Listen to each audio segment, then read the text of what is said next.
அனைவருக்கும் வணக்கம். என்னுடைய பெயர் சரவணன். நான் காலேஜில் ஃபைனல் இயர் படிச்சுட்டு இருக்கும்போது எங்கள் வீட்டில் சண்டை போட்டுக்கிட்டு என்னோட இன்னொரு வீட்டில் தனியாக தங்கியிருந்தேன். நான் காலேஜ் போயிட்டு மாலை வரும்போது மாலை நேரத்தில் வீட்டு வேலை செய்ய ஒரு வயதான அம்மா தினமும் வந்து வேலையெல்லாம் செஞ்சுட்டு போவாங்க. இப்படி இருக்கும்போது ஒரு நாள் அவங்க உடம்பு சரியில்லைன்னு சொன்னாங்க. நானும் கொஞ்சம் செலவுக்கு பணம் கொடுத்துட்டு, சரிம்மா நீங்கள் லீவு எடுத்துக்கங்கன்னு சொன்னேன். அவங்களும் சரின்னு லீவ் எடுத்தாங்க. ஆனால் 6 நாளாக அவங்க வேலைக்கே வரல. அவங்களுக்கு உடம்பு இன்னும் சரியாகலைன்னு தெரிஞ்சுக்கிட்டேன். அதன் பிறகு அவங்க வீட்டுக்கு போய் நலம் விசாரிக்கிறதுக்காக அவங்க வீட்டுக்கு போனேன். நான் வாசலில் இருந்து சத்தம் கொடுத்தேன். அந்த அம்மா வீட்டுக்குள்ளே படுத்திருந்தாங்க. அப்போது அவங்களுடைய பொண்ணு பக்கத்துலேயே உட்காந்துருந்தாங்க.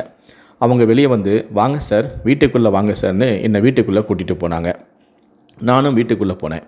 அப்போ படுக்கையில் இருந்த அந்த அம்மாவை பார்த்து நலம் விசாரித்தேன். வரும்போது செலவுக்கு கொஞ்சம் பணமும் கொடுத்துட்டு கிளம்புனேன். அப்போ அந்த அம்மாவே, தம்பி, இவ தான்ப்பா என் பொண்ணு, பேர் கவிதான்னு சொன்னாங்க. நானும் அவளை பார்த்தேன். ஒல்லியாக கொஞ்சம் கருப்பாக இருந்தாலும் அழகாக இருந்தா. அவங்களே, தம்பி, நாளையிலிருந்து உங்கள் வீட்டுக்கு இவ வேலைக்கு வருவான்னு சொன்னாங்க. நானும், வேண்டாமா, அதெல்லாம் ஒன்றும் பிரச்சனை இல்லை, உங்களுக்கு எப்போ உடம்பு சரியாதோ அப்போ நீங்கள் வந்தாலே போதுன்னு சொல்லிவிட்டு அங்கேருந்து கிளம்பிட்டேன். நானும் எப்போதும் போல் அன்றாட என் வேலைகளையும் செஞ்சிட்டு இருந்தேன். மறுநாள் நான் காலேஜ் முடிச்சுட்டு மாலை வீட்டுக்கு போக வாசலில் வேலைக்காரியுடைய மகளான கவிதா நின்றுக்கிட்டு இருந்தா. கவிதாவுக்கு 17 வயசுலேயே கல்யாணம் ஆயிடுச்சு. 18 வயசுலேயே அவள் குழந்தையும் பெற்றா. ஆனால் குழந்தை பிறந்த கொஞ்ச நாள்லேயே அது இறந்தும் போச்சு. கவிதா நிற்கிறத பார்த்துட்டு நானும் சிரிச்சுக்கிட்டே, வா கவிதா, எப்போ வந்த, ரொம்ப நேரம் ஆயிடுச்சா அப்படின்னு சொல்லி கதவை திறந்து உள்ளே கூட்டிகிட்டு வந்தேன். இல்லை சார், இப்போ தான் நான் வந்தேன். ரொம்ப நன்றி சார், கேட்காமலேயே பணம் கொடுத்து உதவுனீங்கன்னு சொன்னான். நானும் சரி, அதெல்லாம் ஒன்றும் பிரச்சனை இல்லை அப்படின்னு சொன்னேன். அதுக்கப்புறம் கவிதாவோ வீட்டு வேலையெல்லாம் செய்ய ஆரம்பித்தா. அவளும் வீட்டுக்கு வேலையெல்லாம் செஞ்சுட்டு வீட்டை பெருக்கும்போது நான் அவளை பார்த்தேன்.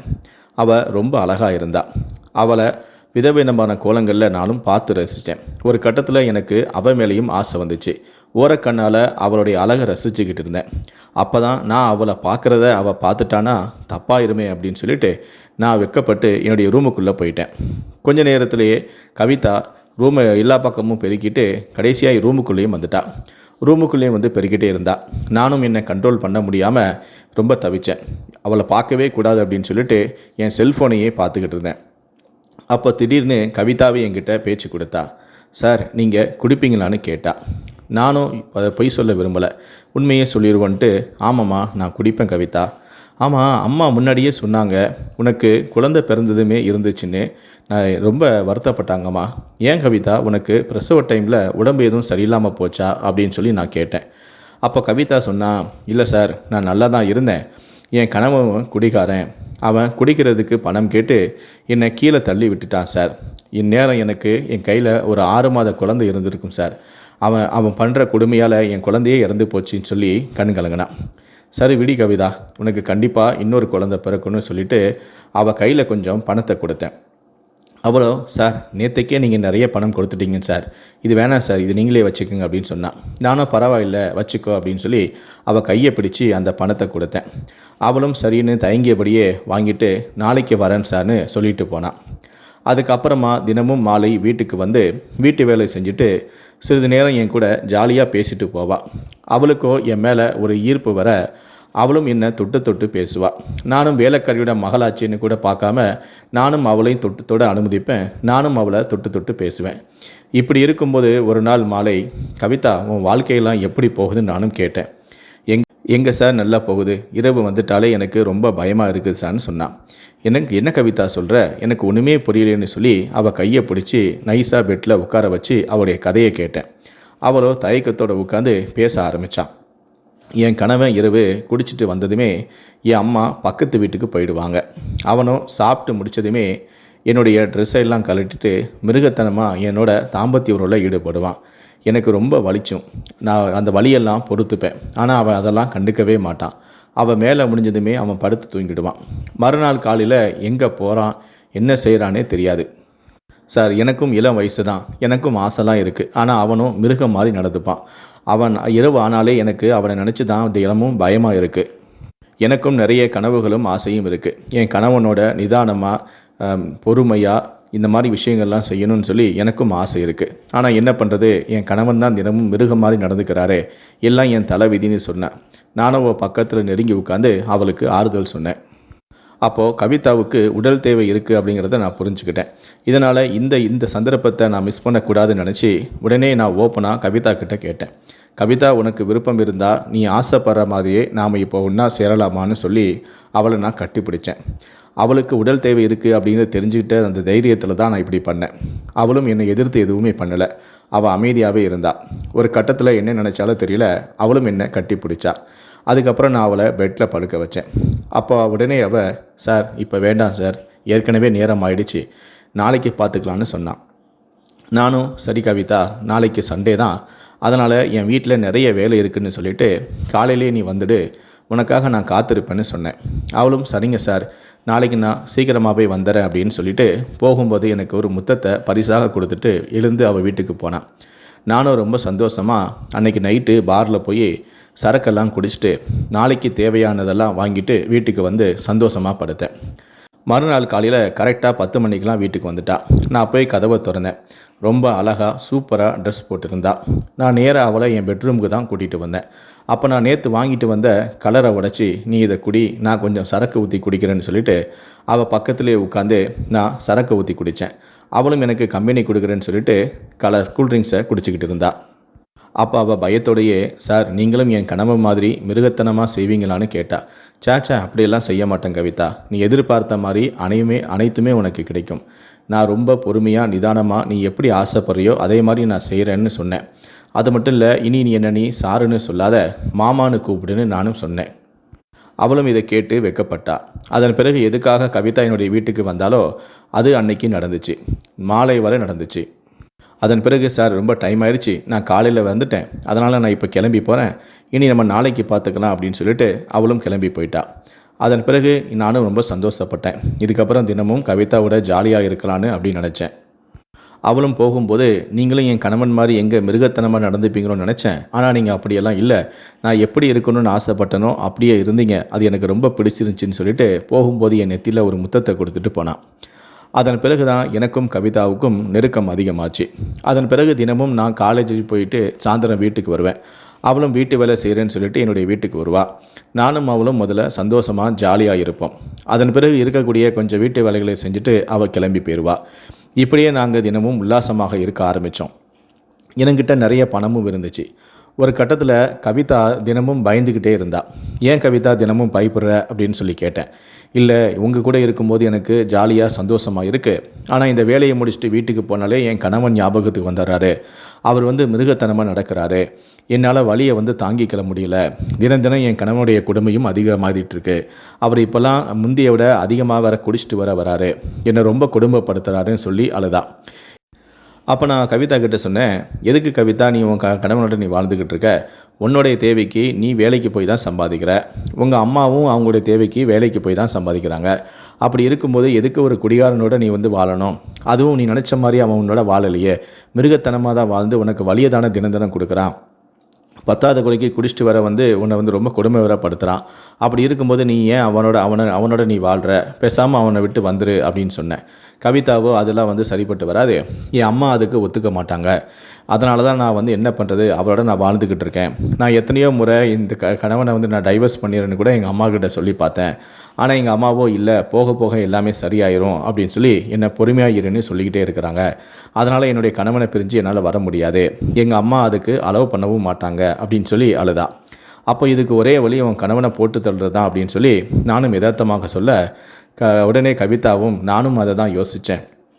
என் கணவனால் எனக்கு எந்த பிரயோஜனமும் இல்லை, நான் என்னுடைய தேவைக்கு வேலைக்கு போய் தான் பணம் சம்பாதிக்கிறேன், அதனால் என் கணவனை நினச்சி நான் தினமும் பயந்துட்டு இருக்கேன், ஒரு நாளாவது நான் நிம்மதியாக தூங்கினதே இல்லை, அவர் என்னோட மிருகத்தனமாக இருந்த பிறகு அந்த வழியிலேயே நான் கிட்டத்தட்ட 2 மணி நேரம் துடிச்சிக்கிட்டு இருப்பேன், அதன் பிறகு தான் அந்த வழியிலேயே நான் அசந்து தூங்கிடுவேன், இப்படியே என்னுடைய நாட்களும் போய்கிட்டு இருக்குது, உங்களோட இருக்கும்போது தான் நான் கொஞ்சம் சந்தோஷமாக இருக்கேன், உங்கள் வீட்டுக்கு வரணும்னு நினச்சா தான் எனக்கு சந்தோஷமாகவே இருக்குது, உங்கள் வீட்டிலேருந்து கிளம்பும் போதே எனக்கு அதிர்ச்சியாகவும் பயமாகவும் இருக்குது, எப்படி தான் நான் இப்படியே என்னுடைய வாழ்க்கை போகும்னு எனக்கு தினம் பயமாக தான் இருக்குது, அதனால் என்னுடைய கணவனை கொலை செய்கிறது தான் இதற்கு ஒரே வழி அப்படின்னு சொல்லி அழுதா.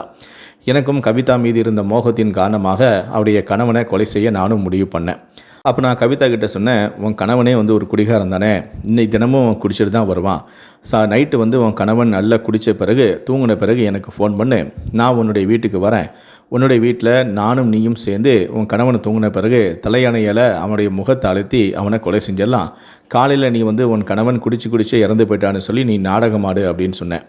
அப்போ கவிதா சொன்னா, இல்லைங்க அது முடியாது, நானே ரொம்ப வீக்காக இருக்கேன், என் கணவனெல்லாம் என்னால் சமாளிக்க முடியாது. அதே மாதிரி நீங்கள் தனியாகவும் என் கணவனை சமாளித்து அவரை கொலை செய்யவும் முடியாது. அதனால் உங்கள் துணைக்கு வேறு யாராவது 2-3 பேரை கூப்பிட்டுக்கங்க, நீங்கள் 2-3 பேர் சேர்ந்து என் கணவனை கொலை பண்ணுங்க அப்படின்னு சொன்னான். நானும் அதற்கு சரின்னு சொன்னேன். அப்போ தான் கவிதா சொன்னால், நீங்கள் இந்த மாதிரி தலையணை வச்சு நீங்கள் கொலை செய்கிறேன்னு சொல்கிறீங்க, இதே மாதிரி நான் நிறைய பேப்பரில் நிறைய செய்திகளும் படிச்சிருக்கேன். அந்த மாதிரிலாம் கொலை செய்யும்போது உடம்புல ஏதாவது ஒரு சில காயங்கள் ஏற்பட வாய்ப்பு இருக்குது. அப்படி அந்த காயங்கள் ஏற்பட்டால் அவர் வீட்டில் வந்து இறந்ததால் கண்டிப்பாக எல்லாத்துக்கும் என் மேலே தான் சந்தேகம் வரும். கண்டிப்பாக பிரேத போசனியம் செய்வாங்க. அப்போ நாம் வந்து மாட்டிப்போம். அவர் வந்து மாரடைப்பாலையோ இல்லை மது போதையால் சாகலை, அவரை யாரோ கொலை செஞ்சுருக்காங்க அப்படின்னு சொல்லி நம்ம மாட்டிப்போம். அதனால் நம்ம ஜெயிலுக்கு போக வேண்டி வரும். அதனால் இந்த மாதிரி பிளான் வேண்டாம். அவரை வீட்டுக்குள்ளே வச்சு நம்ம கொலை செய்ய வேண்டாம். வெளியே எங்கேயாவது வச்சு அவரை கொலை செஞ்சாதான் அவர் ஏதோ ஒரு முன்விதம் காரணமாக அவர் யாரோ கொலை செஞ்சுட்டாங்க அப்படின்னு சொல்லி நம்மளும் நாடகமாட முடியும். நம்ம மேலேயும் எந்த விதமான சந்தேகமும் வராது அப்படின்னு சொன்னான். அதிலும் குறிப்பாக என்னுடைய கணவனுக்கு நம்முடைய தகாத உறவு தெரிகிறதுக்கு முன்னாடியே அவரை கொலை செய்கிறது தான் நல்லது. ஒருவேளை என்னுடைய தகாத உறவு அவருக்கு தெரிஞ்சிருச்சுன்னா அவர் தினமும் என்னோட தகராறு செய்ய ஆரம்பிப்பார். இதனால் எனக்கும் அவருக்கும் பிரச்சனை வரும். என்னடா இது, அடிக்கடி கணவன் மனைவிக்குள்ளே பிரச்சனை வந்ததும் திடீர்னு அவர் செத்த பிறகு கண்டிப்பாக என் மீது தான் சந்தேகம் வரும். அதனால் என்னுடைய கணவனுக்கு நம்முடைய தகாத உறவை தெரியறதுக்கு முன்னாடியே நம்ம சூப்பராக ஒரு பிளானை போட்டு அவரை கொலை செஞ்சிடணும் அப்படின்னு சொன்னான். அதுக்கப்புறம் நான் கவிதா கிட்ட சொன்னேன், சரி நீ சொல்கிறதும் சரிதான், உன் வீட்டில் வச்சு கொலை செஞ்சால் கண்டிப்பாக நம்ம உன் மேலே கண்டிப்பாக சந்தேகம் வரும். அதே வந்து வெளியே கொலை செஞ்சிட்டோம்னா ஏதாவது முன்விரோதமாக தான் நடந்திருக்கும் அப்படின்னு சொல்லி போலீஸாருடைய சந்தேக பார்வையே வேறு பக்கமாக தான் போகும். அதனால் உன் கணவனை வந்து நம்ம வெளியே வச்சு தான் கொலை பண்ண போகிறோம். அதை எப்படி கொலை பண்ண போகிறோம், எப்படி செய்ய போகிறோம், என்னைக்கு செய்ய போகிறோன்னு நான் எல்லாத்தையுமே திட்டமிட்டுட்டு உங்ககிட்ட சொல்கிறேன். அதுக்கு எனக்கு கொஞ்சம் டைம் கொடு அப்படின்னு சொன்னேன். கவிதாவும் சரி சார் கொஞ்சம் டைம் எடுத்துக்கோங்க, நிதானமாக நல்ல ஒரு திட்டமாக போடுங்க, நம்ம எக்காரணத்தை கொண்டு மாட்டிடக்கூடாது அப்படின்னு சொன்னான். நானும் சரின்னு சொன்னேன். அதன் பிறகு 2-3 நாட்கள் எங்களுடைய தகாத உறவு தொடர்ந்தது. நானும் கவிதாவும் வழக்கம் போல் உல்லாசமாக இருந்துட்டு நாட்களை போய்கிட்டு இருந்தோம். அப்போ தான் எனக்கு ஒரு நல்ல ஒரு ஐடியா தோணுச்சு. அப்போ நான் கவிதா கிட்ட சொன்னேன், உன் கணவன் வந்து தினமும் நைட்டு வீட்டுக்கு வந்ததுமே குடிச்சிட்டு தான் வருவார், வந்ததுமே சாப்பிடுவார், அதன் பிறகு தானே உன்னோட வந்து அவர் தனிமையில் இருந்துட்டு அப்படியே தூங்கிடுவார் தானே நீ சொல்லுவ. அந்த இடைப்பட்ட கேப்பில் நம்ம ஒரு விஷயம் பண்ணுவோம் அப்படின்னு சொன்னேன். என்ன பண்ண போகிறீங்க சார்னு கேட்டால், நான் சொன்னேன், உன் புருஷன் உன் வீட்டுக்கு வந்ததுமே உன் அம்மா வந்து பக்கத்து வீட்டுக்கு போயிடுவாங்க, அப்போ நீயும் உன் புருஷன் மட்டும் தான் வீட்டில் இருப்பீங்க. உன் புருஷன் வீட்டில் வந்து சரக்கு அடிச்சுட்டு இருக்கும்போது அவர் சாப்பாடு எடுத்து வைன்னு சொல்லுவார். அந்த டைம் பார்த்து நீ என்ன பண்ணுற, சாப்பாட்டில் பள்ளி விழுந்துட்டுன்னு சொல்லு, இந்த சாப்பாடை சாப்பிட்டா உங்களுக்கு உடம்புக்கு ஒத்துக்காதுன்னு சொல்லு, அதனால் இந்த சாப்பாடை தூர தான் போடணும், உங்களுக்கு இப்போ சாப்பாடு இல்லை, வெளியே ஹோட்டலில் போய் சாப்பாடு வாங்கிட்டு வாங்கன்னு நீ சொல்லு. உடனே உன் கணவனும் வேறு வழி இல்லாமல் நைட்டு சாப்பாடு வாங்குறதுக்காக வெளியே வந்து தான் ஆகணும். அப்படி வெளியே சாப்பாடு வாங்க வரும்போது நாங்கள் மறைவான இடத்துல ஒளிஞ்சிருந்து உன் கணவன் வரும்போது நாங்கள் அவரை சுற்றி வளைத்து அடித்து கொலை செஞ்சு அருகில் இருக்கக்கூடிய முட்புதரில் தூக்கி வீசிட்டு வந்துடுறோம்.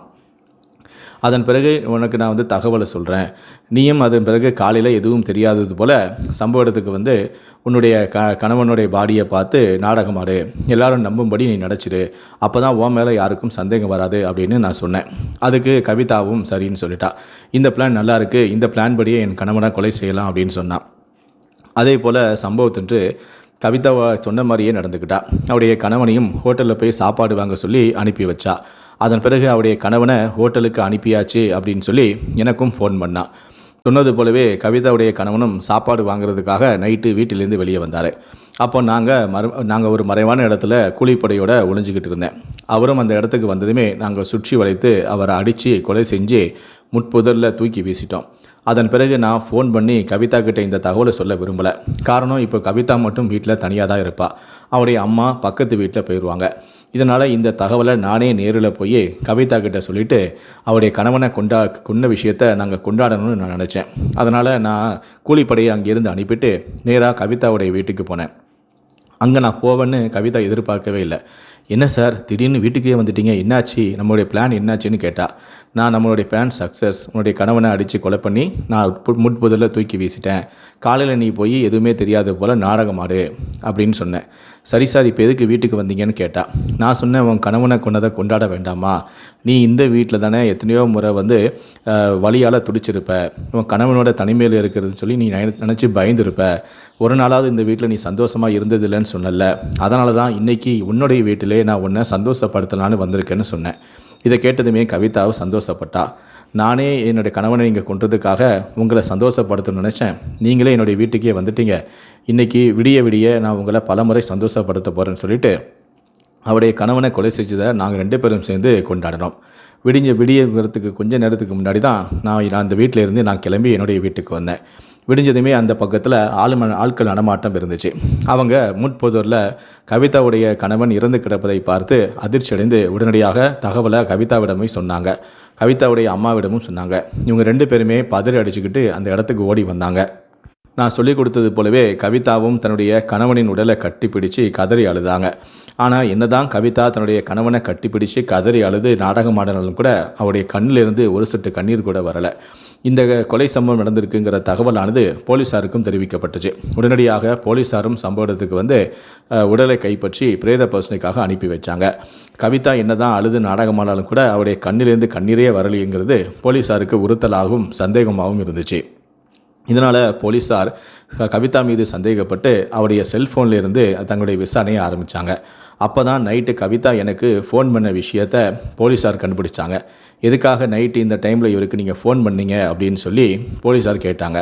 அப்போ கவிதா எப்படியோ சமாளித்து, இல்லை சார், எனக்கு நாளைக்கு வேலை இருக்குது, அதனால் என்னால் வேலைக்கு வர முடியாதுன்னு சொல்லதுக்காக தான் நான் அவருக்கு ஃபோன் பண்ணேன் அப்படின்னு சொல்லி கவிதா பொய் சொன்னான். நான் கவிதா மட்டும்தான் எனக்கு ஃபோன் பண்ணியிருந்தா, அதன் பிறகு நான் கவிதாவுக்கு ஃபோன் பண்ணாததால் போலீஸாரும் ஒரு வேளை இது உண்மையாக இருக்குமோ அப்படின்னு சொல்லி போலீஸாரும் அதை பெருசாக எடுத்துக்கல. அதன் பிறகு போலீஸார் அந்த பகுதியில் இருந்த சிசிடிவி கேமராக்கள் அதுக்கப்புறம் எப்படியோ விசாரணை செஞ்செல்லாம் பார்த்தாங்க. ஆனால் எந்த விதமான துருப்பும் தடயங்களும் போலீஸாருக்கு கிடைக்கல. நானும் கவிதாவும் ரொம்ப சந்தோஷப்பட்டோம். எப்படியும் போலீஸார் இன்னும் ஒரு வாரத்தில் இந்த கேஸை அப்படியே கிடப்பில் போட்டு விட்டுருவாங்க, அதன் பிறகு அவங்களுக்கு வேறு நிறைய கேஸ் வந்துடும், இதை கண்டுக்க மாட்டாங்க அப்படின்னு சொல்லி நாங்கள் நினச்சிக்கிட்டு இருந்தோம். இருந்தாலும் போலீஸார் தங்களுடைய விசாரணையை தீவிரப்படுத்தினாங்க. இருந்தாலும் போலீஸாருக்கு நானும் கவிதா மட்டும்தான் கடைசியாக பேசினதால் எங்கள் 2 பேர் மீதையும் சந்தேகம் ஏற்பட்டுச்சு. இதனால் போலீஸார் என்னுடைய நம்பரை கைப்பற்றி என்னுடைய நம்பர் நான் அந்த டைமில் எங்கே இருந்தேன் அப்படின்னு சொல்லி போலீஸார் விசாரணை செய்யும்போது தான் அந்த சம்பவம் நடந்த அன்று நான் கவிதாவோட வீட்டில் இருந்தது செல்ஃபோன் சிக்னல் ட்ராக்கிங் மூலமாக தெரிஞ்சிருச்சு. நானும் கவிதாவும் ஒரே இடத்துல தான் இருந்தோம் அப்படிங்கிறத போலீஸார் கண்டுபிடிச்சிட்டாங்க, லொக்கேஷன் வச்சு கண்டுபிடிச்சிட்டாங்க. அதன் பிறகு போலீஸார் என்னையும் கவிதாவையும் காவல் நிலையம் அழைத்து சென்று சம்பவம் நடந்த அன்று நீங்கள் என்ன கவிதா வீட்டில் என்ன பண்ணிக்கிட்டு இருந்தீங்க, கவிதா ஏற்கனவே கொஞ்சம் நேரத்துக்கு முன்னாடி உங்களுக்கு கால் பண்ணியிருந்தாங்க, நீங்கள் 2 பேருமே அந்த உங்களுடைய செல்ஃபோன் நம்பர் அந்த சம்பவம் நடந்த அந்த ஸ்பாட்டில் பதிவாயிருக்கு அப்படின்னு சொல்லி போலீஸார் தங்களுடைய பாணியில் எங்கள்கிட்ட விசாரணை மேற்கொள்ள பயந்து போன கவிதா அனைத்து உண்மைகளையும் ஒத்துக்கிட்டா. எனக்கும் என்னுடைய முதலாளிக்கும் தகாத உறவு இருந்துச்சு, இதுக்கு என்னுடைய குடிகார கணவன் இடையராக இருந்ததால் அவரை கொலை செய்ய நாங்கள் திட்டமிட்டோம். சம்பவத்தொன்று இந்த மாதிரி பண்ணி என் கணவனை சாப்பாடு வாங்குறதுக்காக ஹோட்டலுக்கு அனுப்பி வச்சேன். அப்போ மறைவான இடத்துல ஒளிஞ்சிருந்த என்னுடைய முதலாளியும் அவருடைய கூலிப்படையும் சேர்ந்து என் கணவனை கொலை செஞ்சிட்டாங்கன்னு அனைத்து உண்மைகளையும் ஒத்துக்கிட்டா. இதையடுத்து போலீஸார் கொலை வழக்கு பதிவு செய்து என்னையும் கவிதாவையும் கைது பண்ணி சிறையில் அடைச்சிட்டாங்க. இந்த சம்பவமானது எங்கள் பகுதியில் பெரும் பரபரப்பும் அதிர்ச்சியையும் ஏற்படுத்தியச்சு.